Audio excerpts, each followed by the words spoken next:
We have Mr. Jeff Rogers. Hello, Jeff. Hi, Jonathan. How's it going? You're one of those people who I've known for years, even though I don't really know you that well. Yeah. And I was thinking that you and I have we have a few things in common. You know, we both ran record labels. We both ran management companies.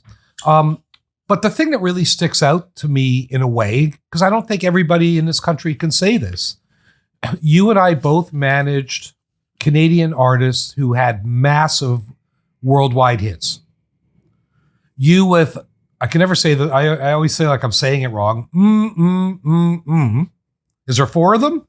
Yeah, there's four. There's four. It depends how you pronounce them, but it's always awkward because you need to try to enunciate it, yet you can't enunciate it. Right, exactly. Put on the record. That's right. So, and that was the early 90s, if I remember. I think I'm going to say 93, 94. Yeah, that's exactly right. It was like we probably recorded it in 93 and released it in 94. But the success came in 94. And of course, they had success before that because wasn't Superman's song before that? Yeah, that was the first album. So that was 2 years before that. But that was major success in Canada, massive, like giant. And then minor success elsewhere, but success that we could build on. And I had managed The Pursuit of Happiness before that. And we had that sort of minor success where I'd built up relationships with radio stations back when you needed relationships with radio stations, and built up kind of a network of people, including booking agents, promoters. Like I knew everybody already. And when it came, and then again on the first album with the Dummies, the same thing happened. And we had a bunch, I was going to say a smattering of radio stations, but we had a bunch of radio stations, and they were all a certain kind of radio station. But in 1994, they did something unique. They united and made a chart just before our album came out called AAA. And our album, we were prepping our album to be out, and I was like, what stations are report to this AAA chart? And I was like, I know every one of these people, and they all love Crash Test Dummies. And for the first 6 weeks of that chart, it was John Hyatt and Sting trading #1 spots. And then they were, we practically we debuted in the top 10 or went to #1. And there were lots of people that were surprised. I was not surprised at all because they were the people I knew, and they were mostly led by Lynn Bramer. I don't know if you ever knew him, but Lynn was XRT at Chicago for a long time, but he also was in 1994, he was running Cities FM in Minneapolis. And he was playing it like crazy, and it was in heavy rotation, whatever that looked like on those stations. And I called him because I knew him really well. He loved The Pursuit of Happiness. We were always in at XRT in Chicago with him, and they were able to sell out, 700-seat club shows in Chicago because of him. Lynn passed away about a year ago. And I was just in Chicago, and I got there the day after they had a tribute night for him at the Metro, which is the first place we used to play.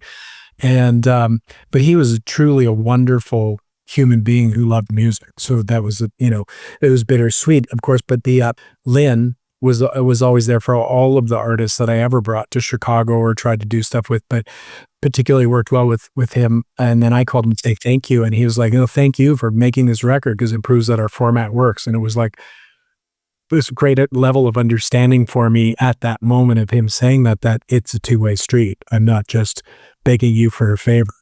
Yeah. And of course, that's long before streaming. Yeah.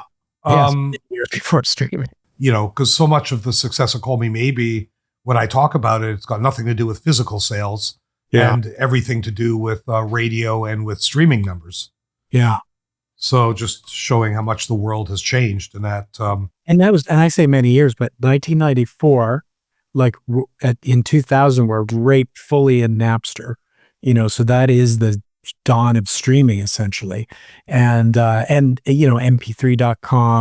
eMusic had already been around for quite a bit of time. They're already having trouble by 2000. So it's really only a couple of years ahead of streaming, but we were selling only physical goods. Like we sold 10 million physical records. Wow. Which is remarkable to think about. Like how did 10 million people get physical records. It's like, how did we get enough out there that 10 million people could buy it? Because that was one of, like, as a manager, the first thing you'd do when you're getting ready to release a record, you'd be like, or in the last few weeks, you'd be calling the head of sales going, what's the spread, right? How many units do you have in stores, particularly in the United States? Like, less worrisome in Canada because they carry it at the couple of chains, but and it's what our numbers, they could get them faster. But in the United States, it's like, you have to be prepared to sell 100,000 records the first day, which Crash Test Dummies didn't do the first day, but did really quickly after that. Yeah, and of course that was when, because it was all based on physical, there was all the weird games that the majors were playing, and that old joke about shipping gold, returning platinum, and and then Sound Scan came in, and that kind of changed everything again. But it's funny, isn't it? It feels like a million years ago. Yeah. It's been so long since I've given a shit about. I mean, I still give a shit about physical sales, and we have a lot of artists who do a lot of physical sales, but it's a subset now. It's no longer the primary carrier. Well, it's an artifact, right? So it's an artifact for those who want it. The super fans do want it. Yeah. On many artists, oddly, we're preparing a physical release of one of my records from 1995, which is the first Rusty album. And so Fluke. So I've done a distribution deal with Dine Alone for physical goods, and they're going to release Rusty Fluke. And you heard it here first. We've never talked about it publicly yet, but they're preparing it. They just sent me the album cover, and they've got they're getting the test pressings back really soon, and we're pretty excited about that because it never came out on vinyl. I released it in 1995, and it was like, my vinyl. We're not gonna make vinyl. I just was, because that was also, they were an independent band. Crash Test Dummies had just had success. I made an EP with them. What happened was they got a publishing deal with Mike McCarty, a former guest of yours, and they got a publishing deal with Mike, a great supporter of young Canadian artists and all sorts of Canadian artists and many artists. But he and then we took that EP and put it out, and it was. And we had been, they were in a different band, the same guys that they were called One Trip Fall, distributed by EMI. And I said to EMI, let's put it out first. I'm just going to put it out independently, because when we put out an EMI record, we weren't on the consignment charts, which were called the independent charts at HMV. And I was like, these guys will be number one. Like, we have lots of fans, but they're a stiff in the regular world, but on this consignment chart, they're the biggest band. So we did that. They were number one. And then we parlayed that into more things, basically. As we all, doesn't matter what the chart is, as long as you have a chart number, you can get it something else for that. Yeah, it's true. So you did that with Dine Alone. Why didn't you come to me? Why didn't you come to 604? Well, we could do whatever Joel gave you. I will undercut that. I will say it right now for the record. Whatever distro fee, I will undercut it. Joel, you heard me. I'm going to undercut it. Take this client. He basically called me up and asked me. It was their anniversary year this year, and asked me if they could release it, and it's never been out on vinyl, and it was effectively his idea. So, and then I was like, okay, let's just do it. So why didn't you come to me, Jonathan? Okay, listen, it's a very good point. I love Joel, by the way. I'm joking around.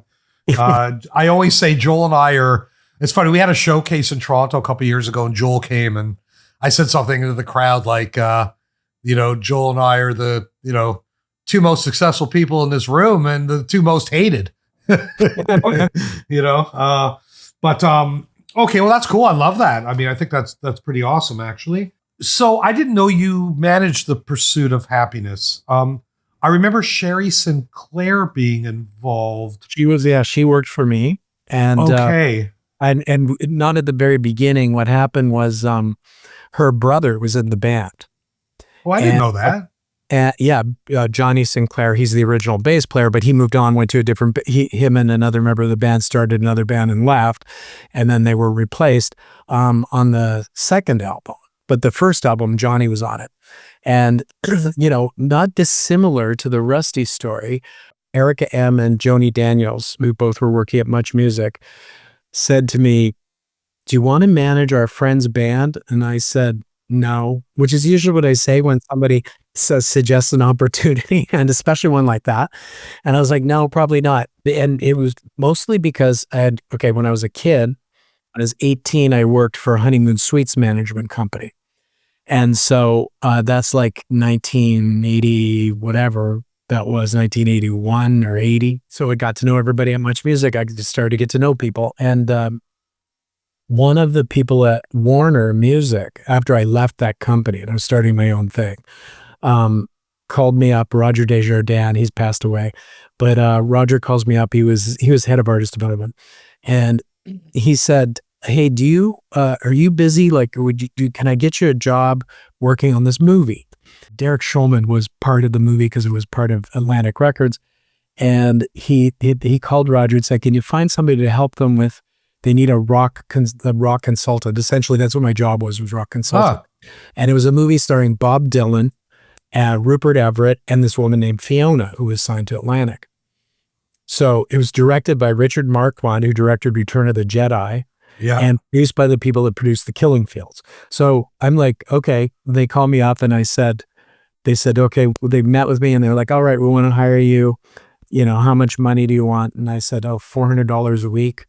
And they said, okay, no problem. I was like, which I did. I guess I could have said a lot more. And it's like, bad negotiator. But I wanted $400 a week because I wanted to buy, it was 1986, and I wanted to buy a Toyota Emira 2. And if I I was getting $400 a week for a certain amount of weeks, I was covered for the first year of lease payments or something. So I took this job. It was a fantastic job, like, as well. And while I was doing that, because I got to book a gig for Bob Dylan. I got to book studio time for Bob Dylan. I did all these fun things. And then Joni and Erica called me and said, will you manage my friend's band? And I said, no. And then Joni said, well, they're playing tonight. And she didn't tell me what they were called. They're playing tonight at Larry's Hideaway. And I know you're hanging out with Erica tonight. And she's going to go, I want her to go interview them. So why don't you go with her to the show? And I said, okay, what are they called? And she said, The Pursuit of Happiness. And I was like, The Pursuit of Happiness don't have a manager? Are you serious? So you knew who they were? Oh yeah, they were my favorite band, basically. And I was like, I wish I like, if somebody said, oh, who do you wish you could manage in Canadian music? I would have said The Pursuit of Happiness. Like, that would have been aspirational for me, but I had no idea that that's who she was talking about. And they had a video, and the original I'm Adult Now video was already on Much Music. And I watched every time it came on, I'd stop and watch it, and I was really into it. And so I was like, well, I would manage them, but I didn't want to manage a band because I was working on this movie, and I didn't want to blow my $400 a week in my car. And so anyway, we'd go to Larry's Hideaway, meet them, and I talk to them a bit. And then as I'm talking to them, it starts heating up a bit for them. And suddenly everybody wants to manage them. And they're on the cover of Now magazine, their next gig. I think I'm going to close this deal with them, but I was slowing it down a little because I was working on the movie, and I didn't want to I don't want to take on too much all at once, all that sort of stuff. And then by the time I get around to I'm ready, the movie's done, they're playing Lee's Palace. It's going to be sold out there. Michael Hall puts them on the cover of Now magazine, and Ray Daniels and Valazzoli show up. We're managing Rush at the time, and Max Webster, and like every other cool band, like all Anthem Records, which was my favorite Canadian label growing up. And who else was there? I think it was Skinny 10, William 10 was there, and he was managing a bunch of people. So it's like I go in, it's like all the managers are there. And I remember the night vividly because it's the night Ben Johnson won the race that they would take the gold medal. Oh, yeah. Yeah. The Lee's Palace, the least sporty place of all time, is actually playing that on the TVs in there because it was such an exciting thing. Anyway, they play their gig. They're amazing. And then I see these people, and I think I've blown it, right? I think I've ruined my opportunity for the greatest success I could have in my life. And so I just sit at the back of the bar, and I wait for everyone to leave. And they all leave. All those big managers all leave. And I'm the only person there, and they're the only people there. So I hang out with them, and we get along great. And I've already known them a bit, but I guess I somehow explained myself. And I said, look, I know you got a lot of decisions to make. And, I'd sign with Ray Daniels if I was signing with if I was in a band, but I think you guys should sign with me. And I said, but while you're deciding, why don't you guys don't even have an agent? And I said, how much did you get paid tonight to play here? And it was sold out. I mean, you couldn't. And they said, $250 or $500. And I said, well, let me get your gigs for you. When I worked for Honeymoon Suite and I left, I went to, one of the times I was not working for the management company. I worked for David Bluestein at the agency and I booked shows. So I knew how to book shows. So I call up Platinum Blonde's manager, Tony. And I said, he had 2 clubs. They were very weird clubs, but they were up north of the city, 20 Grand East and Tony's West. Those are his 2 clubs. One in Mississauga, one in Etobicoke, or one in Scotland or something. And I said, hey, this band they're on Q. By this time, they're on Q107 and CFNY. So that's the other thing. It was heating up, and there was no band on Q107 and CFNY, and they were in the top. Both of them were in the top 5 at 5 requests on both stations. Which song would it have been? That was I'm an Adult Now. So still I'm an Adult. And then my girlfriend at the time was Shirley MacQueen, and she does the show, the top 5 at 5 show on Q107. So I'm very familiar with what's going on. And I know both stations really well, and I know all the people at those stations. And so I'm thinking this is like the greatest thing that's ever happened. And I've already blown it, but I'm keeping it together. So I call up Tony, and this is like the day after that Lee's Palace show where they made $250. And I said, do you want to book him? I'll get Q107 to present it. And he says, okay. So we book him there, and I said, I need a $1,200 guarantee for both shows. So I get them $2,400, more money than they've ever made in the whole time any of them have been playing in any band. Yeah. And so they're like, okay. And then we get there, and there's Tam and Tosh were the original 2 female singers in the band. And we get there, and it's like the 3 dudes, the 2 girls, and we go for sound check, and the strippers are still on stage because that was back in the day when they do.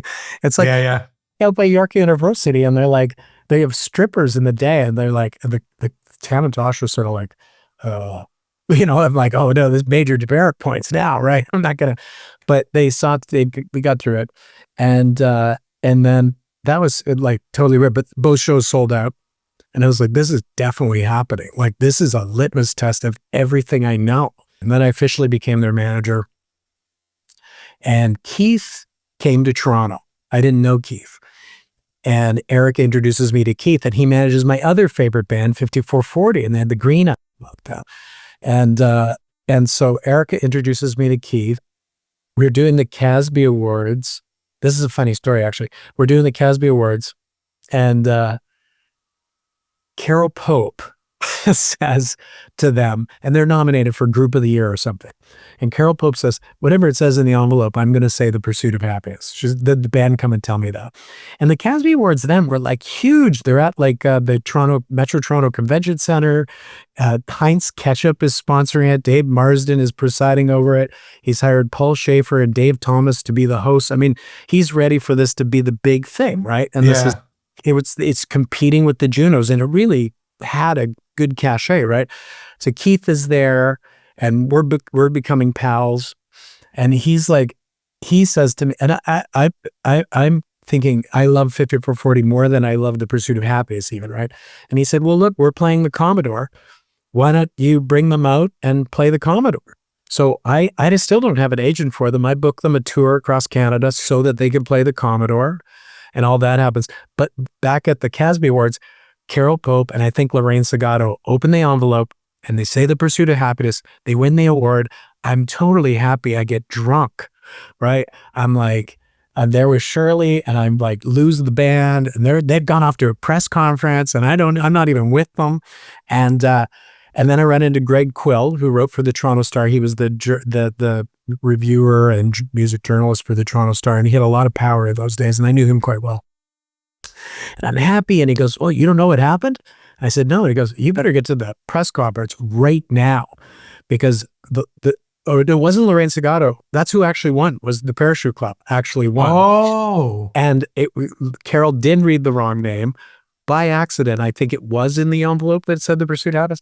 And I go I go running down there and I'm freaking out. I ditch Shirley. I'm like, I'm a little out of control. And then I get there and I'm at the back of the room and they're up on stage with the parachute cop being interviewed about this mistake. And I was like, oh my God. So I kind of, again, almost blew it, but that all worked out to our favor in the end. And then we drove across Canada. I booked them a bunch of shows. And then that actually set us up perfectly in Vancouver, where we had been like a Toronto thing, but we got across. And back to Sherry Sinclair, I had to get a gig in Regina, and Johnny says, why don't you call my sister, my little sister, and she'll put on a show. So she rents Centennial. We have a funny Ralph story too, because Ralph did our show at Winnipeg with Andy Frost or something. And then we go and she does her show in Regina. And anyway, we became good pals. She ended up moving out to Toronto and becoming and then working for us. So that was how. So is this the 80s? That's still the 80s. Yeah, that's like 87, 88. We don't get a record deal until 89 and put out 88 we got the record deal, and 89 we put out the album. But so this is still, we don't have a thing. Mike McCarty finances some demos which I put out as records, two 12-inch singles with Warner Canada, with We at Canada with Bob Roper. I disagree with I have a lawyer story from that too, because Stephen Stone is my lawyer. Oh yes, Stephen, and now I manage Stephen Stone as an artist, which we could talk about later. But Stephen's my lawyer, and we go in. Stan Kulin's the president, and we're negotiating the deal. And I said, okay, we're good on everything on this deal. And I said, but I want one thing. And they said, okay. And I said, music video has to be 50% recoupable. This band got discovered through a music video. They're a music video band. It has to be 50% recoupable.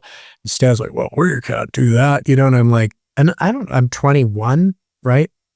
Maybe I might have even been, I'm 20, I don't know, whatever. I'm 22. When we're trying to get this deal, I'm 22, 23. And I'm like, and he's like, we can't do that. And I said, well, then we can't do a deal. And I said, I know for a fact that at Warner in the US, 50-50 on videos is standard now. And in Canada, it's 100%. So we're not, your company already does it. And I'm a kid, and Steven's looking at me, and he said, well, we're not going to do it. And I said, okay, well, then we're done. And I mean, and to say I loved all the people that work at Warner would be an understatement at this time. I knew them. I'd known them since I was 19. Like everybody I knew really well, and all of them were committed to the band. And I was like, but we're not doing the deal because it's not a good deal. It's not standard deal. And so we didn't do that. We eventually got that under deal with Chrysalis. But then I turned down so many record deals all the time for them. And I'm like, at one point I'm sitting there going, I've blown it for these guys. Like, they trusted me, and now they don't have a record deal. And this is where I've gone away to play with 54, still doing everything independently. And, but it worked out in the end. And again, back to Mike McCarty, he was our publisher. He and a guy named Danny Keaton worked for EMI Publishing. Danny Keaton ended up getting us our record deal with Chrysalis. The person signed us is named Kate Hyman, and Danny hooked that up.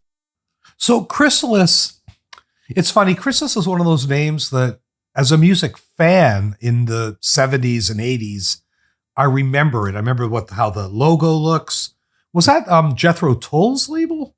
No, it was an amalgamation of the two names of the two people that started, Chris Wright and Terry Ellis. Chris Ellis. So Terry Who Ellis. was the big band? They had a huge band. They had a few, but he had a bunch. But the first one was 10 years after, and then Jethro Tull. Okay, yeah. So they were, even at the same time, they were booking agents in England, and they knew what bands were breaking their bands, and they managed some of those bands, and they started the label. It's kind of like how a person like you or a person like me ends up starting a label. It's out of necessity of knowing what you want to do. You know what's happening out in the audience because you're right there with the band, and the record label can't see it, no matter what period of time it is, right? And so they started that label back then. and they had a ton of hits. And they were the agents for Led Zeppelin. Like they had, I forget what their agency was called, but then they started they had the management company, and they managed some of those bands.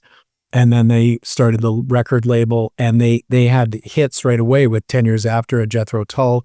And then they went on later. They had, in America, they had Pat Benatar, Billy Idol. They probably had Generation X. I'm not sure if they had Generation X, but they had Billy Idol.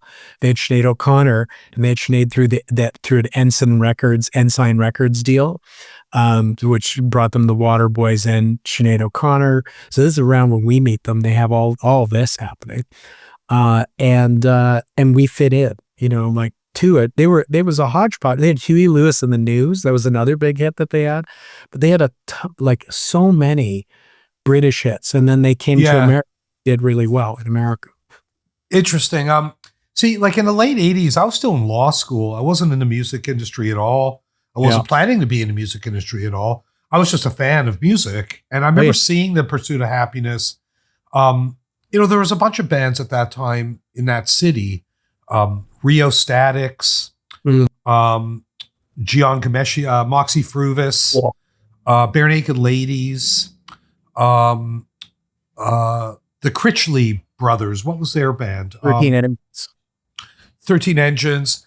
And there were others too. And I used to go, Ian Blurton's band, A Change of Heart. Oh yeah, Change of Heart. They were the kings of the scene. And I used to go to the Medina Hotel.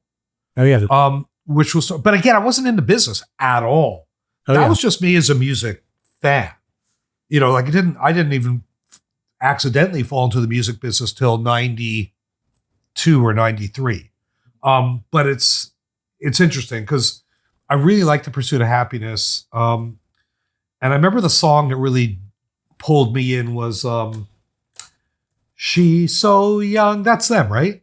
That's them. And I was just talking about that with Steve Herman, oddly. And I was just saying, we were talking about songs that weren't big hits in America, but should have been hits. And She's So Young is one of those songs I think is a perfectly coverable song for somebody. Yeah, it's interesting. So are you a Toronto guy? I don't know why. I assumed you were a Winnipeg guy. I don't know why, but Winnipeg guy, but I have a lot of Winnipeg relationships because I managed Randy Bachman for a bit.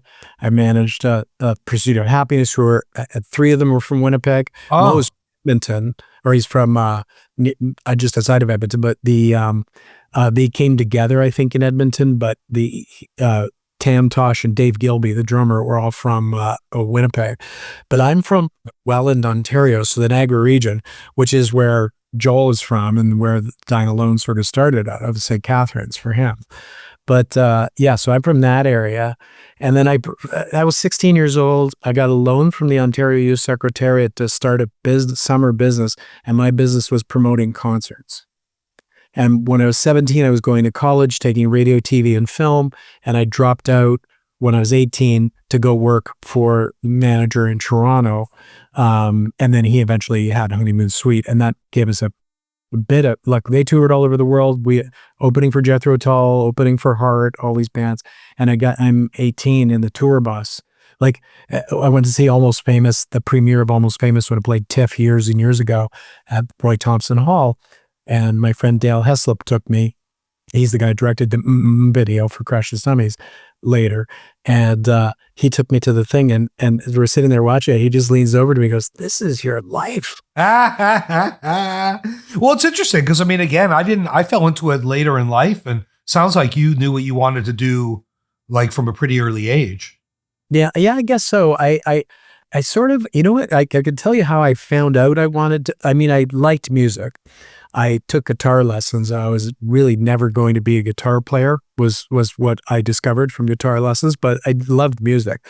And I read this article. There used to be a magazine in Toronto, but a Canadian magazine called Cheap Thrills, and CPI, Concert Productions International, published Cheap Thrills magazine, and they had a thing called the Cheap Thrills Club where you could sort of buy a footprint on a couple of seats at Maple Leaf Gardens, and you get those same seats for every show. And they had this magazine, Cheap Thrills. Cam Carpenter wrote for Cheap Thrills magazine well before I ever knew him because I was a teenager. And I used to go hang out at Sam the Record Man like every week. And the two guys that owned Sam the Record Man, their sister was married to Neil Peart from Rush. So I loved talking to them about Rush because I loved Rush. And I just go and hang out there, and they're really nice to me. And I buy $2.99 records on Saturday because they do have one record that was $2.99 Saturday. I buy whatever it was, and which is how I discovered much of the classic rock music of the day.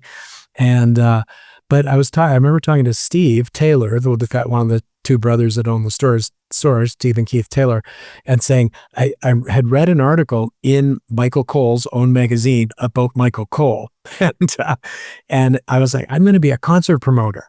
And he said, "Are you rich?" And I said, "No, I'm the opposite." And he said, "Then you'll never be a concert promoter." And within a year, I'd promoted a concert. So I was motivated by people saying you can't do that, as well as the music that I loved. And then I didn't know what I wanted to do at college, and came across radio, TV, and film, which was at the college in my town, so I could stay living at home and go to college. But I graduated grade 12 when I was 17. So I started school young, so end up at the end of college at 17, and went to college, and that was I had a really fun time the year I went to college, but then I didn't go to university, I didn't finish college, I just started working for bands and going on the road and driving around to little clubs, and I sort of came by it quite honestly of learning these things because the music industry in 1982, 83 was in its infancy. Yes. You know, and Blue and the agency and the other company was called Platinum Artists, and it was sort of head to head, and then out west was Feldman. And at the agency where I had worked out of, even for the management company, we had a relationship with Feldman. So they'd book our bands out west, we'd book their bands in central Canada, and then I think there was Hungry Eye might have been in Winnipeg, and then the name is escaping me for the East Coast, but basically it broke up the country, and then booked each other's bands and split commissions and did all this kind of stuff that was useful to them at the time. And now they would never do stuff like that. They operate like that, but it was a regional business at the time because you're all like hardwired phones and going to visit people. Interesting. That's interesting. I mean, because I think you and I have some similarities in how we see the business, but it's funny because I've often said that part of the reason I've had some success is that I didn't come from the music business. I didn't. A lot of people who do the jobs we do are failed musicians, and there's nothing wrong with that. I mean, how many people who try to be musicians actually succeed? Like less than 1%. And so for that 99%, I think for a lot of them, it's like, okay, well, shit, my career as a singer is not going to work out, but I love music so much, I want to be involved. So I'm going to go to law school and become an entertainment lawyer, or I'm going to start a record company, or, that wasn't me. I fell into it by accident. And I think that's really helped me and hurt me, but I think it's helped me more because I didn't really give a shit about how things are usually done. I didn't really give a shit about the standard way of doing anything. If somebody said to me, well, you can't do that, that to me was like a challenge. Yeah. Oh yeah? I'm going to show you I can do that. And, I've sort of used that as a motivator throughout my sort of career, like doing something that everybody has told me a million times you can't do. Yeah. Yeah. Well, I that's where we're similar. Yeah. And because I don't go, I'd love to go the path most traveled, but I don't. And I don't know why. But it's usually because it's out of necessity a lot of times too. Because as I told you the story of Pursuit of Happiness, we're going out and doing things because we can't get the thing that we actually want. So I have to figure out a way to get to the thing. And that's booking your own shows, doing your own stuff. It's like doing all those things. I didn't know what maximum rock and roll was at that time, but it existed. And their book was called "So Book Your Own Fucking Life," right? And that's an awesome handbook. It's like when I found out about it, I was like, oh, that is really a good, look at all this stuff. It's like that was even more grassroots than me. They're like, you can sleep on this person's floor. Yes. Yes. But I didn't go to general houses we could sleep on the floor, but I did find houses we could sleep on the floor, but they were friends and relatives of the band. Yes. And then, but also because I grew up in Welland, and Winnipeg is similar, my inclination was always, and still is always, go to New York before Vancouver. Like every band in Canada, Johnny McDonald wanted them to go on the road back and forth, one road that joined us all together. But we, and with every Canadian band dutifully does that. And I'd be like, New York's so much closer. And even when I was 16, 17, I knew the promoters in Buffalo. I knew bands in Buffalo because that's where I'd go to see shows. Yeah. So I'm a teenager, but I get to know people because I talk to everybody. And so these people would help me. And even the people I was booking bands off of, they hooked me up with this guy, Fred Caserta, he was like, low level promoter in Buffalo, the big promoter in Buffalo at that time. And every ticket I have from every show that I went to in Buffalo was Harvey Weinstein, right? So it was Harvey and Corky Presents. They started as concert promoters. Yeah. And then they started producing movies and, all that. Their first one was like something with all the CTV cast. So they were really, and so that whole Niagara region into Toronto was always linked. So I knew how to book a show there. And you could get across the border a lot easier. And then it's like, well, you could go to New York. Like New York's not that much further. Just go to New York. So usually that's actually my first move with the band is get a show in New York and invite everybody I know in New York to the show and see what happens. Yep. Exactly. So let me go back to Crash Test Dummies for a second. So people often ask me, like, what was it like when Call Me Maybe happened? What was it like? And it's kind of hard to explain when you haven't been in the middle of one of those. And what I will sometimes say is, like, when you have a hit that's that big in an industry that's so public, you kind of feel like the king of the world for a second because everybody knows about it. I mean, it's also the thing that sucks about our business because when you have a failure, everybody knows about that too. You can't really hide this stuff, any of this stuff. But I mean, like that year of Call Me Maybe, traveling the world, doors opening magically everywhere, business opportunities opening up everywhere.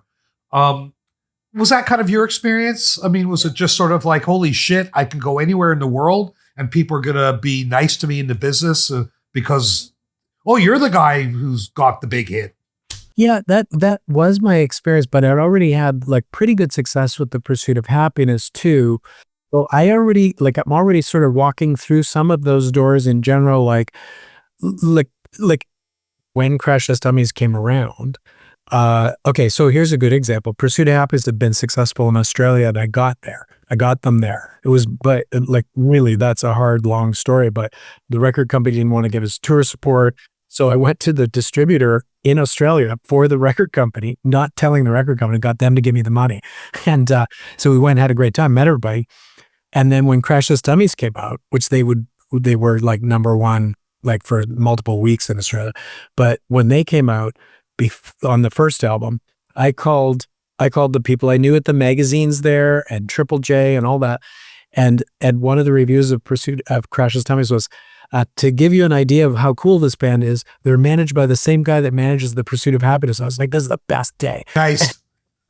But yeah, lots of crazy opportunities happened, both socially and work-wise. And when the Dummies first started happening, like we started sound scanning 80,000 records a week, MTV added in Buzzbin, and that's when we started scanning like that. We were on a little good path, and an amazing thing would happen every day, but then 10 amazing things would happen every day. Be like, do you want to do Letterman? Do you want to do Letterman again? Do you want to do Tonight? Do you want to do, Arsenio Hall? And I was like, I don't know. But SNL was another big opportunity, but the SNL story is good because we'd been trying to get it. And the SNL guy came out to see the band at the Bottom Line in New York. It was packed, and it was a great show. other people came. John Kennedy Jr. came.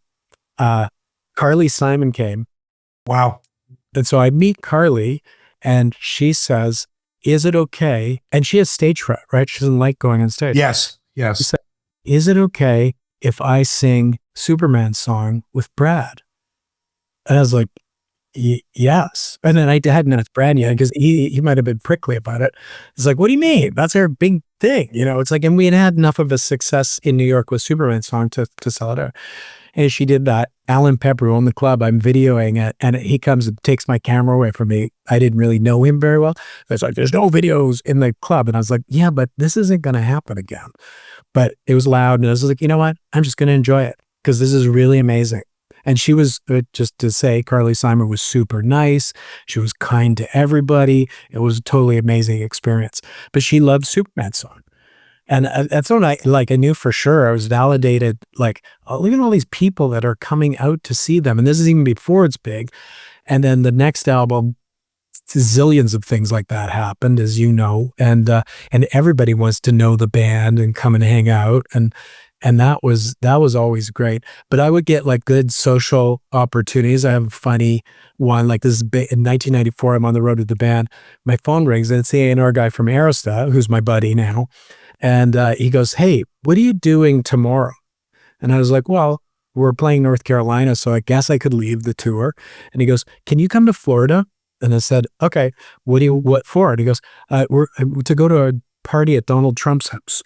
And I was like, okay. And Donald Trump is just like sort of a guy you see on my set. Like back then you'd be only watching TV in hotels. You couldn't decide what to watch because it just was on like on the 12 channels in the hotel.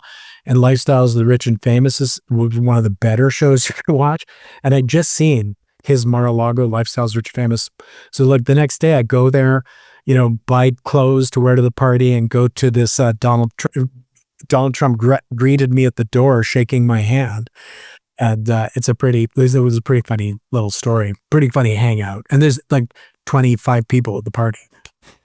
Jeffrey Epstein wasn't one of them, I hope. No, well, I wasn't introduced to him, if that's the case. I'm sorry, I couldn't resist. Like, that's stupid comment. Apparently Donald Trump was on cover with that, so it wouldn't have been at his house. Right, exactly. I've also said often that as much as Call Me Maybe was an incredible blessing in my life, there was some downside to it too. Yeah. With incredible success also sometimes comes incredible negative shit. And, you know, without getting into the gory details, in part because I've signed so many NDAs about it all that I can't really, but, you know, it created a lot of new relationships. It made a lot of people rich. It also destroyed some relationships. Yeah. Again, not asking for details. Anything similar in that? I do remember one. That was a bummer. And so what happened was the first station to play the shit out of it was, well, AAA's playing it. We're charting, and now we're doing a promo tour, right? So we're going everywhere and doing all the stuff. And 99X in Atlanta adds the record. So that's Leslie Frame's programming the station. I knew her because she programmed I'm an Adult Now. And but she didn't, I had nothing to do with it. The promo rep in Atlanta, Linda Alter, got it on 99X. And I don't know what's happening because there is an internet, but it's not the same as now. So, you know, there's a buzz there, but I guess I should say there's an internet, but no social media. And so there's a big buzz in Atlanta. We fly there and we're kind of tired by the time we get to Atlanta. And they've got a thing, it's called a Live X. We're going to go in the studio at the station and the band's going to do a thing and some fans are going to be allowed in. And I'm like, okay, we'll go do it. Everybody, I'm tired, everybody's tired. The band get there and they're worn out. We flew from somewhere far away and they all get in the van and I hop in the car with Linda because I want to get to know her. And she's like, this is a hit record, Jeff. And I was like, okay, yeah, great. Yay. You know, fantastic. It's not the first time I've heard it, but this is a hit record, Jeff. And she goes, no, Jeff, Linda Alter says this is a hit record. And if Linda Alter says it's a hit record, it's a hit record. And Linda went on to program CMT and blah, blah, blah, and run CMT. She just recently left there, but worked for Clear Channel. She's an amazing human. And So we drive straight there from the airport. As we get there, the I'm like, who are all these people? There's 1,000 people outside the radio station. And I just started laughing and almost crying and peeing my pants because I was like, this is definitely a sign that we can't be stopped now, right? So that's when I knew. So anyway, got along with them. But then right after that, KROQ ads in LA. So we go to KROQ, and I'm no stranger to KROQ. They played the shit out of The Pursuit of Happiness. I'm friends with people there. But again, not me. It was the Arista promo team who are second to none at that time. And so we go there, we're doing stuff, and then I'm at the station hanging out. Louis Largent says, we want you to play the Weenie Roast. I was like, great. We're going to play the Weenie Roast. We work it all out. And then we get the Elvis Costello tour. And I said, oh, we can't do it. It's like we had the whole national tour of North America with Elvis Costello. It was Elvis and the Attractions, the first time back with the Attractions. And I'm like, this is the greatest tour, but we can't take it. And I talked to the label, and they're sort of like, we'll work it out, blah, blah, blah, whatever. So I take the tour, we cancel the Weenie Roast, and Louis Largent drops our record. Oh, ouch. Well, I have actually blown it. Again, like all my stories are either, no, I don't want to do the thing you just offered me, or I've blown it trying to do something else. And so I've blown it. And then really, Louis Largent actually helped me again in the future, because with Rusty, when we had the little independent record out, we put out a video, sent it to MTV, and he played it as the first video on 120 minutes. We got a $600,000 record deal the next day. And so he was responsible for that. 3 times he's been responsible for success in my life. Although because of the Weenie Roast, I'm not friends with him. Yeah, I'm not enemies with him, but I'm not friends with him. And it really, like, that sunk me, because I used to live in LA during the Pursuit of Happiness time. I was like, my favorite radio station when I lived there. And I was like, oh, wow, I can't believe I blew this. But it wasn't just me. And I remember that, but that was I felt bad, and I couldn't fix it. And then there were certainly, then when everyone wanted to sign Rusty, that was kind of like a thing. And I'm the Crash Test Dummies manager with this new band. And there's a lot of disappointment after that. People that are really pissed off because they didn't get to sign the band, as I'm sure you went through multiple times. Yep. And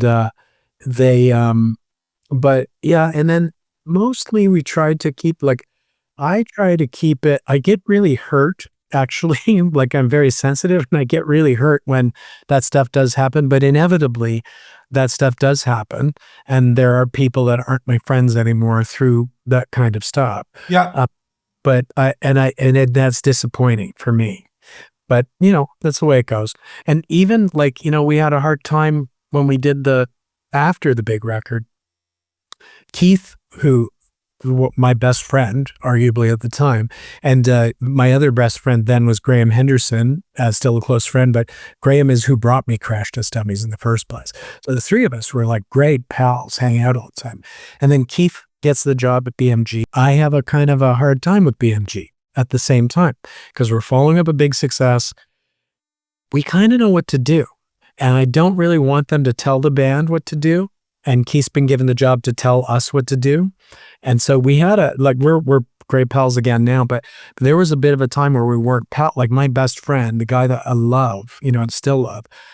We were like, I was so mad at him, we weren't talking, but that's as much on me as on him. Yeah. Because like the thing you said about you feel like you're on top of the world, when someone goes against you, you're like, fuck you, and you think you know everything, as opposed to going, you know what, we're friends. We should really talk about why this is important to you, that we drop that song off the record, or don't have a hit, or whatever it is. And maybe right that we didn't have a hit, right? So who knows? But he caused a lot of friction. Yeah. But David Bendeth signed Crash Test, didn't he? He's the original guy who signed them. So Keith inherited it. David moved to New York to work for RCA. Yeah, he went to RCA because the first deal I ever did as a lawyer for a Canadian artist with a U.S. major was with Bendeth. It was an act called Another Girl. Didn't happen, unfortunately. That's a whole nother story. But it's funny. I tell a story from time to time, and I wanted to run this by you because I don't even know. Sometimes you tell a story so many times, you're not even sure if it's true anymore. Like you just sort of tell it. And it usually came up when I was either teaching a class or lecturing at the law school or, talking to young artists who are asking me questions about major label royalties and accounting. And I said, well, I'll give you an example. I said, the Crash Test Dummies. And they're like, yeah. I said, well, they had that massive worldwide hit. And they said, yeah. I said, well, I heard that BMG Canada cut them a royalty check. And that's literally the only time they've ever cut a royalty check to anybody. That's how rare it is to recoup. Do you know if that's true, or is that just something I made up? They cut us a royalty check. And I know that it's true that it was the first time in my life that anybody cut a royalty check from a record label. And I saw, right? And now I'd heard about them in the past, because there's a big story about when the Bob and Doug McKenzie record came out for Anthem, and then I think Atlantic distributed them, and they wrote them a royalty check for $1 million, and someone fainted in the office. So that's the story. I might have. So, I think it was the person opening the mail. Well, I think in my lifetime, and all the bands I've worked with, whether it's a label or a manager or a lawyer, I'm only aware of 2 bands in my lifetime that recouped. Yeah. Nickelback. Yeah. And Carly Rae for a time. Because she's made a lot of albums since Call Me Maybe. Yeah. Now, this takes me to the thing I made some reference to earlier, which I think you're forgetting how you and I actually really got to know each other. You're forgetting. But I will remember as soon as you say, is it Slow Bird?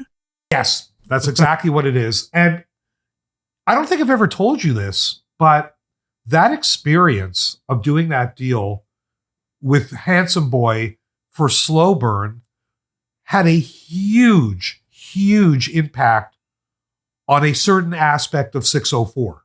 Oh, really? Any idea what I'm talking about? The 50-50 deal? Yes, that is. I will never forget, because up till then, most of the deals I had done had been with majors. And as you know, major label royalty provisions, like the Interscope deal with Carly, I think the royalty section itself is 3 times longer than an entire 604 record deal, right?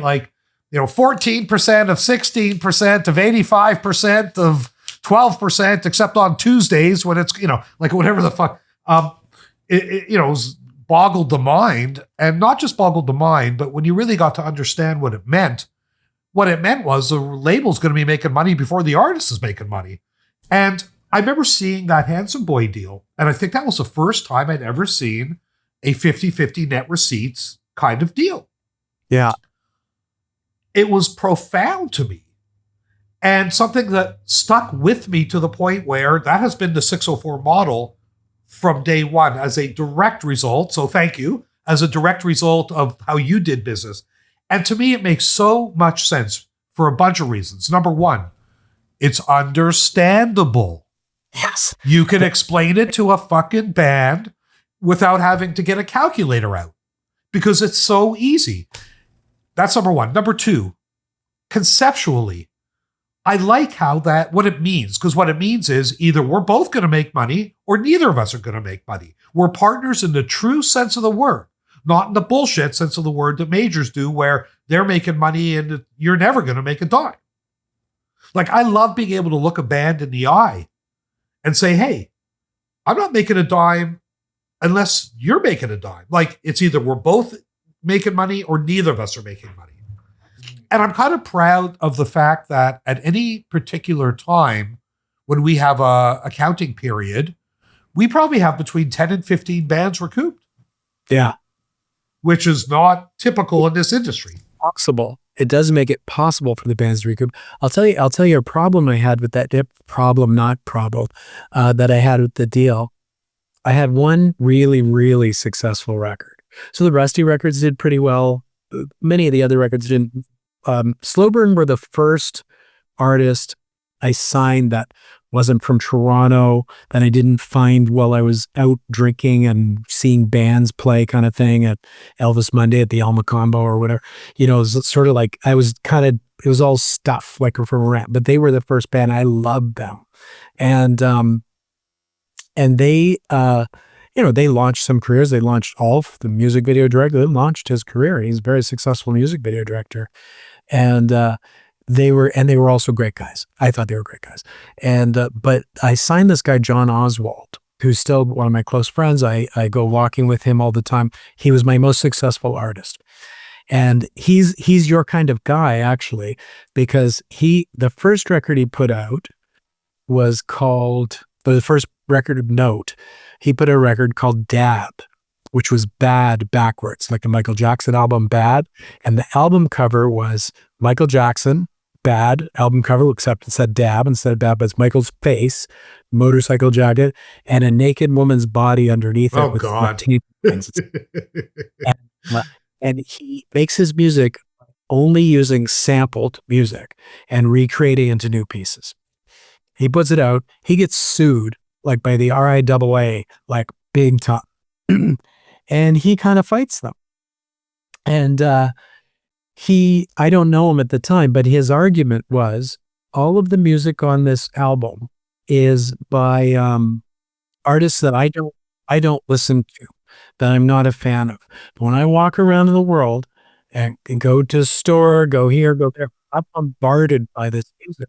So these are the sounds that I hear, and I'm using those sounds to create. And that's the truth of all artists for the history of all audio art. And they didn't like that argument, but they couldn't really argue with it that well, because it was a pretty good argument. And they were going through it, and John would never admit that he was wrong, basically, to do this, because he believed firmly in what that statement. And then they eventually said, well, how about this? We won't, we'll stop suing you. You don't have to admit anything that what you're doing is wrong, because it's John's art form. Basically. Yeah. His art form is illegal. And, that's like what he's going to do, right? That's what he does.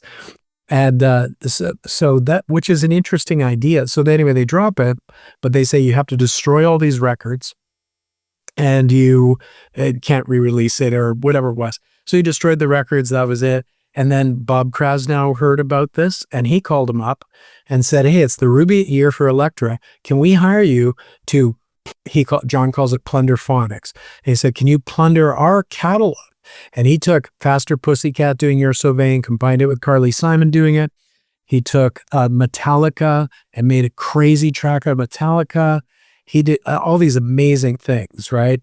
And what he does is he cuts it up, piles it, squishes it, changes it. It's radically different, but it's very interesting. And he also did a record for John Zorn's label Avant, and he had songs on that called like Bono Ma, Sinead O'Connor Jr.,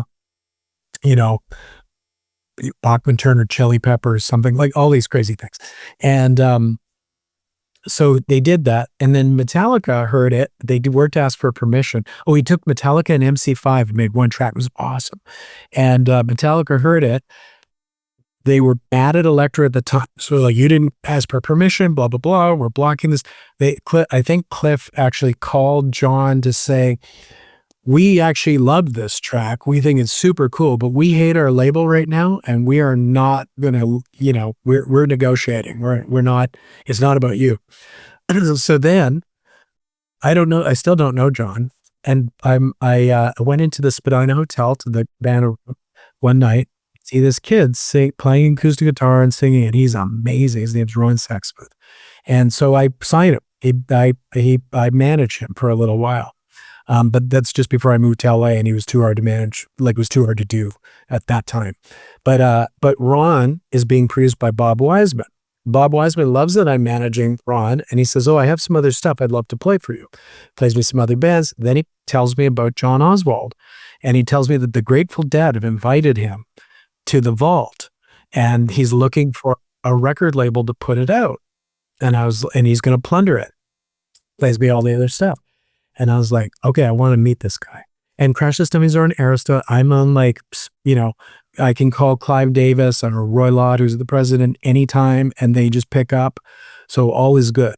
And so meet John, tells me what he wants to do. And I said, look, I'll pay for you to go to San Francisco and we'll do a 50-50 deal on this and I'll put it out. And this is how I explain to artists and probably talk to you about, I'll do business, you do art, that's 50-50. That's how we're doing it. If there's expenses, I'll pay them. I recoup my expenses first. And he says, okay to that.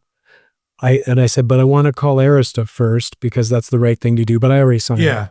And then I call Roy Lott and I said, do you know about this project? And I tell him all about it. And then he may have vaguely known about it. They told me that Arista had passed on it. And he says, yeah, like, no. I said, but I put it on my label. But if you want it, that's totally okay. But I just would, and he said, oh no, that's fine. We're, that's like a weird art record for the Grateful Dead. It's not, I think it's going to sell or from their perspective, sell. And so he goes, yeah, you could do it. And I said, would you just write me a letter that says that, So he writes me a letter, mails it to me. And this is back in the 90s. And so I have the letter and I said, okay, we'll do it. I cut a deal with the Grateful Dead. First John goes into the vault, stays there for a month. He composes songs with the Kronos Quartet when he's not working on the Dead, and goes in and discovers Dark Star, which is the first Robert Hunter, Jerry Garcia composition. That's sort of the moment. I don't know if you know about Grateful Dead, but that's the first moment of the Grateful. That's when they're called the Warlocks then or something. Yes. That's when it happens, right? That's when everything that we now know as the Grateful Dead, that is the spark that made that happen. And so they had a 10-year period where they didn't play it. So all he does is stay there and he records every version of Dark Star they've ever done live. And starting in 1969, right? And this is like 1996. And so he does that. He makes a new version of it. We put it out called Gray Folded. And so by Plunderphonics, just as Gray Folded. We're not allowed to use their name. That's the only rule they gave us. And I had to pay them a mechanical, which I negotiated as $1 a record. And we put it out. We put out disc 1. And then we were selling it's doing well. Then we put out disc 2 as a compilation.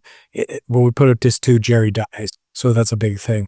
Anyway, John and I split well over $1 million in royalties in our 50-50 deal. But here's where the deal haunted me. Like, obviously, super happy time, and for John and for me, and why we're still good friends. But then I'm like, okay, well, I got to keep marketing this. This is the age-old record company problem. Well, I got to keep marketing it. And then I'm shoveling more money into marketing it. And initially, I spent little money on it, but now I'm spending at least that or more. And I'm like, I'm going into debt, and we're selling way less records. So I went to him and I said, hey, I got an idea. How about we flip the deal now? You pay me a 50% royalty and I'll give you the record. And he goes, okay, sure. And because I didn't want to be the custodian of it anymore, but it was really important to have a real custodian of it. And he was the logical choice. So, and now instead of paying me royalties, periodically, he'll give me, I get to choose piece of art. And so it's either a physical piece of his. One day he took me to Mendelssohn Joe's house and I got to pick any painting of Mendelssohn Joe. Nice. This is like all fun things. And it's way more fun, in fact, of a thing for me. And I do love John. He's still a very vital artist and very important person. And that record, even that, they do the Polaris, they did like a classic thing. It was nominated 1 year for it. I was happy about that. Anyway, so that's sort of like how my 50-50 deals ended up turning out. But because Rusty, we're going to do this thing with Dine Alone, I was like, we never did vinyl. I just wrote him a letter today saying, hey, and I wrote this to Ken, but I haven't talked to the other guys yet. And I said, hey, here's a side letter. I'm going to, whether we're recouped or not recouped on the old deal, let's forget about that for the moment. Here's a side letter. Any money I get from this, 50% goes to you, 50% goes to me. And that's our deal. Ken's like, okay, but they're still play as Rusty, but it's two of them are the same. So I got to talk to Jim, it was really at the time of doing the deal, there were 3 of them. There was a drummer, but I don't think he's a royalty bearing member of the band. And the 3 other guys were. Jim lives in England, but he plays. So I'm like, okay, let's just get everybody to say it's okay. here's the album cover. I've got the test pressing coming.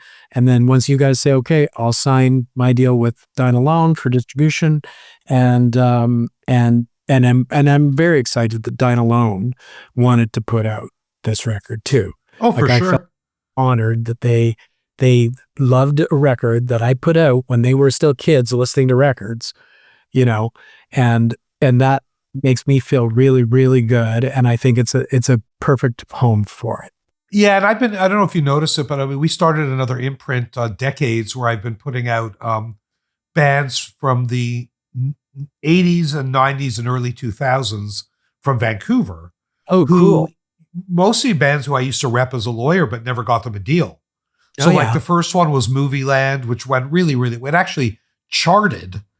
Like that record was made 32 years ago. Oh, wow. And it charted on the college chart this year, which was just like, Alan from the band was just like, dude, like, I can't believe we made this record over 30 years ago and it's charting now. Like, it's blowing my mind. Wow. I'm doing one with Pure. You remember Pure? Yeah, of course. I love Pure.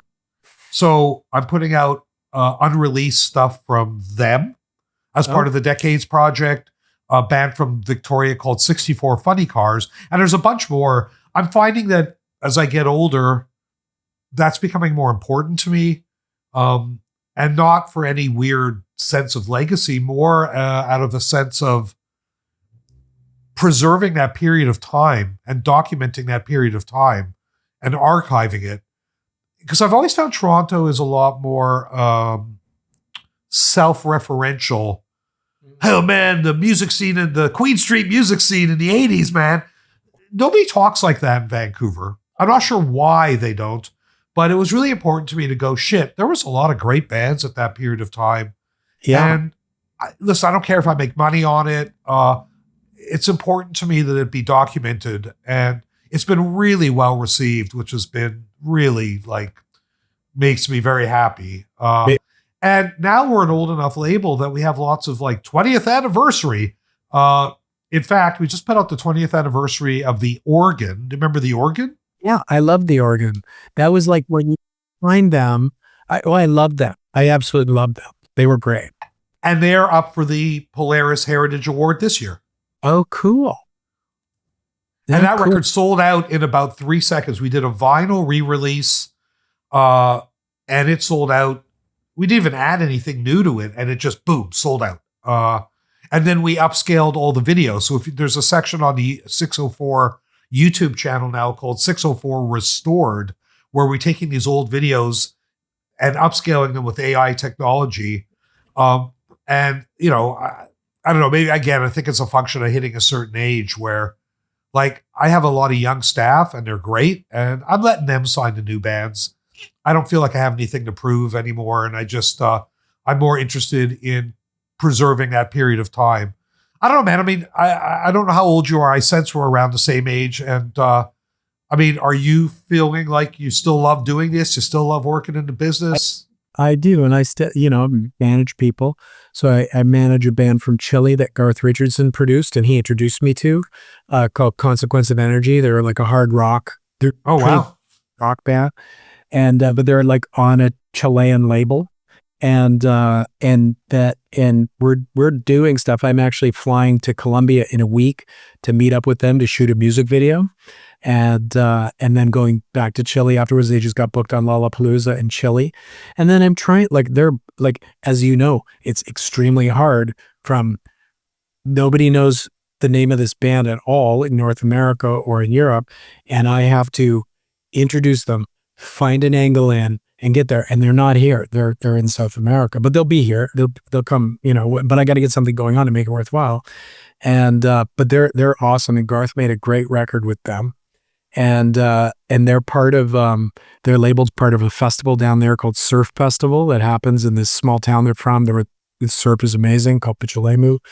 And so they're playing that, and they did that last year, and there's going to be a couple of more of those. Last year meaning 2025. The summer is January, February, March. So I'll go there now, and I'll go back there in March when they play Lollapalooza. And but my object is to get people to know them and tell people about them. I manage a producer from Vancouver who lives in New York, Scotty Hard. You know Scotty Hard? I do not. He when he left Vancouver, one of his first job was working on a Tone Loc record, and the producer and Tone Loc leave and give him a job to do, and he's like, he has to find a break, put it at the beginning, and put Tone Loc's audio in video audio, which is from a phone, onto Wild Thing. And then he's like, oh yeah, I can do that. And he did have no idea. And he couldn't look it up on YouTube like now if he didn't know how to do it. So he had to figure it out, edit on tape, like edit their tape, you know, and do the thing.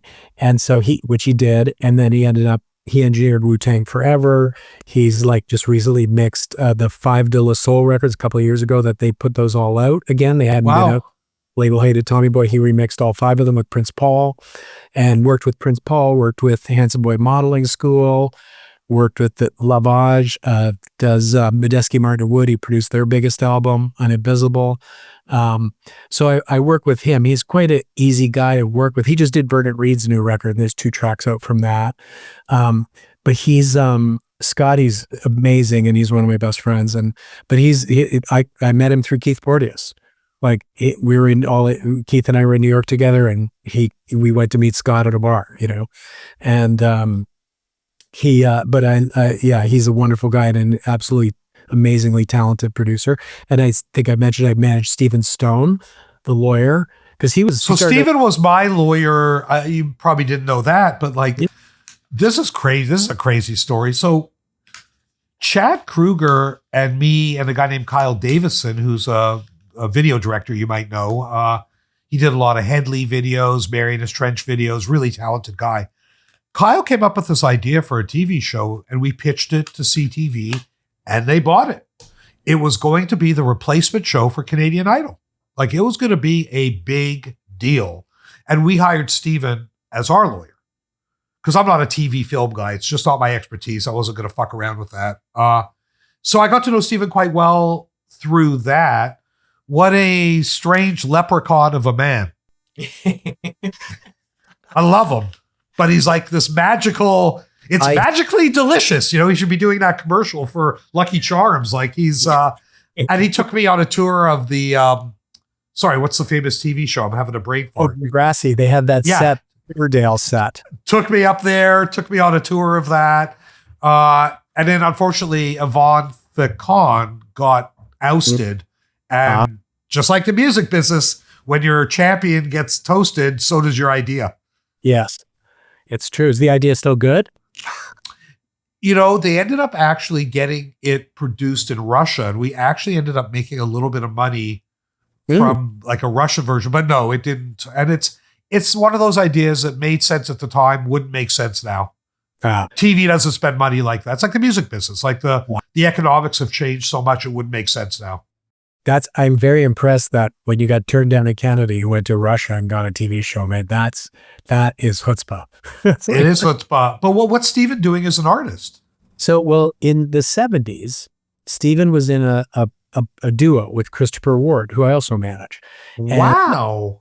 And I think they were called Milk and Cookies or something like that. And in his book, you'll read, if you ever read his book or listen to it, it's on Audible. And there's excerpts too, actually. There's some great excerpts on Spotify, like a little podcast version. That's really great. It's like a Reader's Digest version. Him and Christopher Ward were in a band, and the band was just the 2 of them. They toured Ankara. They played the Playboy Club in Ankara. They played all these weird gigs. And there's pictures of them, and there are a couple of hippies in a van, you know, with like, you know, war is over signs in the van and things like that. And so I kind of knew that when Stephen was my lawyer when I was like 19, right? So, and I kind of knew that he was a musician. That's sort of what I knew. And then I forgot about it. And then, but periodically Christopher would talk about it. Chris and I are really good friends too. And so Chris wanted to put out a record, and he called me up. And so he said, well, we'll put it out. Like, we'll just put it out. We got a distribution deal and put it out. And, he covered Black Velvet on it, but otherwise covered his own song, Black Velvet. And then once we did that, then we reissued his 1977 album, which was originally on Warner, but that had lapsed. So we got the record back and put it out, distributed through Warner, but did that. And And on that, Steven co-wrote a bunch of the songs, including the hits from that record. And Steven has a great, wonderful story about all that, and as does Christopher. And but then one day at Steven, back when I quit the management company, I was going to start my own company. My first move was call Steven Stone and see if he'll be my lawyer. I didn't have any bands. I just decided I was going to be a manager, and I quit this job. I didn't have any visible means of income. And I called Steven. I was like, well, I just want to know that you'll be my lawyer, because that'll be good. And he's like, hey, so he goes, well, meet me at Fran's. We'll have breakfast.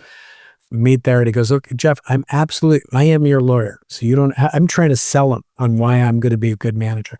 And then he goes, I'm your lawyer. Don't worry about it. He goes, but Jeff, have you ever, and I'm 20, 21. And he goes, have you ever considered going to law school? And I vividly remember thinking, and give this up? I already know, like, I can go to Warner in LA and pitch a band, like, in fact, that the first potential person to have his record deal was at Warner in LA. And it was, and I'm thinking, there's no way, like, I'm going to law school. I got to waste so much time. It's like, I'm in, although it wouldn't have been a bad idea. And so many years later, he calls me up. And we're friends. And he calls me up and he says, hey, do you want to have breakfast? And he takes me for breakfast in Yorkville at the One Hotel. And it's much better than the Fran's breakfast. And he goes, hey, I've been playing with Ableton. I dream these songs and some melodies. And I taught myself how to use Ableton. And I made some demos of them. And do you want to, you want to hear them? And I was like, yeah, I totally want to hear them. And so we might even listen to one there. And he said, so, no one should record these or release them, but that's exactly what I'd like. Or no, what I said, when do we go in the studio? Because he's part of Orange Lounge. And, oh, yeah. So, and then I came up with the idea that we should do some demos of them, and then we'd figure out how to really do them. But when the studio, and of course, Steven is not just adept at the things you and I have just been talking about, he's adept at everything. Yeah. Studio, and he's producing it. He doesn't sing on it, but he brings in a band, and I'm like, oh, those guys will be okay. We'll do it. He doesn't do it live off the floor. They're amazing. I get there and I'm sitting in the room with him and the band, and the guys in the band are contributing in such a meaningful way. And Steven's great working with that. And the guy singing, which I think is a scratch vocal, is amazing. But in the meantime, I'd gotten Matt Jardine, the son of Al Jardine from the Beach Boys, to sing it. I'd seen Matt with Brian Wilson, and he sings all the parts, And so I got him to sing. We just had him on one track. The first track is 9 minutes long, but it's awesome. And then he did a cover of one of the songs from Christopher's record, another new song. And we put it out. Then we put his demos. So on the demos, which you can hear on Spotify, he sings on the demos because there is Ableton demos. And he's like, oh, I can't sing on it because I'm not a great singer, but but he carries a tune, certainly. And so we did that, and then we had really a blast putting it out. It was really just to do it. It wasn't like we weren't trying to get it to the top of the charts, or we just wanted to do all the fun things. And we did all the fun things about putting it out. Yeah. Got it on YouTube, got it on all the streaming services, did all that stuff. And truly had fun. And then to cap it off, we went recently to Chicago to see Matt play with his dad and hang out with him in person, because we had him do the vocal remotely. And he's a wonderful guy, and he did a great, absolutely. Sorry, great. Is that up on Spotify now? That's on Spotify, yeah. Under his name? His name. It's under the name GTA Rhythm Section. I'm saving it right now. Yeah. So GTA Rhythm Section. There's vinyl too. I'll send you a vinyl. Love it. Love it. And is Handsome Boy still a going concern? Not really. So it does exist, and it does have streaming revenue that comes in, because those records that I put out still play, and surprisingly, some of them, like the Rusty stuff, gets a bunch of play, and a bunch of plays, I should say. And I'm kind of hoping a little bit that that Handsome Boy would like that, or that when Dine Alone help us, that we might get some current airplay or something, like or recurrent airplay on some of the stations, which would be possible. And then, but I license songs out sometimes from those things. So I wasn't sure if you had maybe sold it at some point or something. Like so many people end up just kind of selling the whole bowl of wax to another label or something. Yeah, no, I didn't really do that. And all those records are really important to me. And most of them didn't sell that well, but the Rusty stuff did okay. And the John Oswald Plunderphonic stuff did phenomenally well. Like it was mind blowing. And we never put in stores in Canada or anywhere. We sold them. I put a 1-800 number up and sold them through a 1-800 number on the internet. Like I'd say one of the first music success stories on the internet, because nobody was doing that. Yeah. And we put up a 1-800 number. I took out ads though in the back of Relics magazine, said it's really them playing it. And then we sold like 25,000 from that, for a 25. Crazy. And then we sold a lot through The Well, which was one of the original places where the Dead fans gathered on the internet, but it was like one of the first bulletin boards that had a following. It was really the prototype of the rest of the web in a lot of ways. And but that's where most interest came from. Interesting. And so we did that then, and we were like kind of always forward thinking on that stuff. But yeah, so Handsome Boy, yes, it's a company and it exists, but I don't go out and sign new things to Handsome Boy. However, every now and again, if something was there, I guess I would I have my Handsome Boy distribution deal. I have a couple of them, and one of them is with AWOL. So I put the Consequence of Energy. They have a label already, and their label funded everything. So I just put it out through that distribution deal, and it's absolutely fantastic working with AWOL on that because they're totally great distributor. Yeah. Yeah. Okay. Well, that's interesting. Well, thank you for doing this. It's really, I learned a bunch of stuff about you I did not know. Well, it just goes to show you, I could know you for 30 years and not really know jack shit about you. All right. Well, Jeff, thank you so much. This has been fun. Okay. All right. I'll see you soon. I hate Simkin. You hate Simkin. She hates Simkin. We hate Simkin. Who hates Simkin? I hate Simkin. They hate Simkin.